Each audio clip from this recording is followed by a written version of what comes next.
عید کا دن تھا، ایک چھوٹا سا بچہ مسجد نبوی کے سامنے کھڑا ہو کے رو رہا تھا۔ باقی بچے خوشیاں منا رہے تھے، نئے نئے کپڑے پہنے ہوئے تھے اور بہت خوش تھے۔ نبی پاک صلی اللہ علیہ وآلہ وسلم اپنے گھر سے نکلے تو آپ صلی اللہ علیہ وآلہ وسلم نے اس روتے ہوئے بچے کو دیکھا۔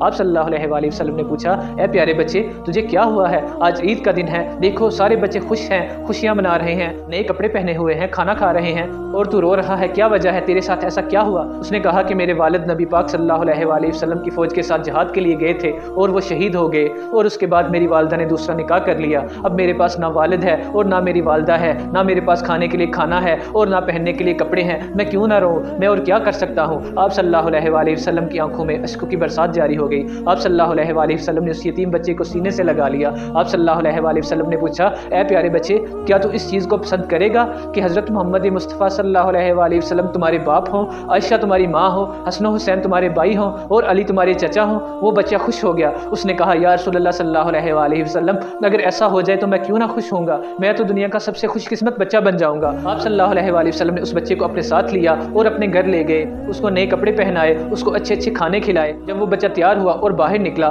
تو جو بچے اسے روتا ہوا دیکھ رہے تھے انہوں نے پوچھا کہ تھوڑی دیر پہلے تو تم رو رہے تھے، اب تم اتنے خوش دکھائی دے رہے ہو، ایسی کیا وجہ ہو گئی ہے؟ ایسا کیا ماجرا بنا ہے؟ تمہیں کپڑے بھی نئے مل گئے ہیں اور تم لگ رہا ہے کہ کھانا بھی تم نے کھا لیا ہوا ہے، کیا وجہ بنی تمہاری اس خوشی کی؟ کیا وجہ ہے؟ اس نے کہا، میں تمہیں کیا بتاؤں کہ آج میں تم سے بھی زیادہ خوش نصیب ہوں۔ انہوں نے کہا، ایسا کیا ہو گیا؟ اس بچے نے کہا کہ آج میں دنیا کا سب سے خوش قسمت بچہ ہوں، اس لیے کہ آج میرے والد نبی پاک صلی اللہ علیہ وآلہ وسلم ہیں، حضرت عائشہ رضی اللہ تعالیٰ عنہا میری والدہ ہیں، حسن و حسین میرے بھائی ہیں، آج میں خوش کیوں نہ ہوں؟ ان بچوں نے ایک دم سے کہا کہ آج کے ہمارے والد بھی نبی پاک صلی اللہ علیہ وآلہ وسلم کے ساتھ جنگ پہ جاتے اور شہید ہو جاتے، آج ہمیں بھی یہ خوش قسمتی نصیب ہو جاتی۔ دوستو، کون چاہتا ہے کہ اس کا والد شہید ہو جائے، وہ اپنے والد سے بچھڑ جائے؟ لیکن یہ نبی پاک صلی اللہ علیہ وآلہ وسلم کی یتیموں کے ساتھ محبت ہے، ان کے ساتھ شفقت ہے۔ وہ بچے جو کھیل رہے تھے وہ بھی اس چیز کے لیے تیار ہیں کہ ہمارے والد بھی شہید ہو جائے اور نبی پاک صلی اللہ علیہ وآلہ وسلم ہمیں اپنا بیٹا بنا لیں۔ دوستو، یتیموں کے ساتھ، مسکینوں کے ساتھ، غریبوں کے ساتھ پیار کیا کریں، یہ ہمارے نبی کی سنت ہے۔ اللہ تعالی ہمیں اپنے نبی کی سنت پہ چلنے کی توفیق عطا فرمائے، آمین۔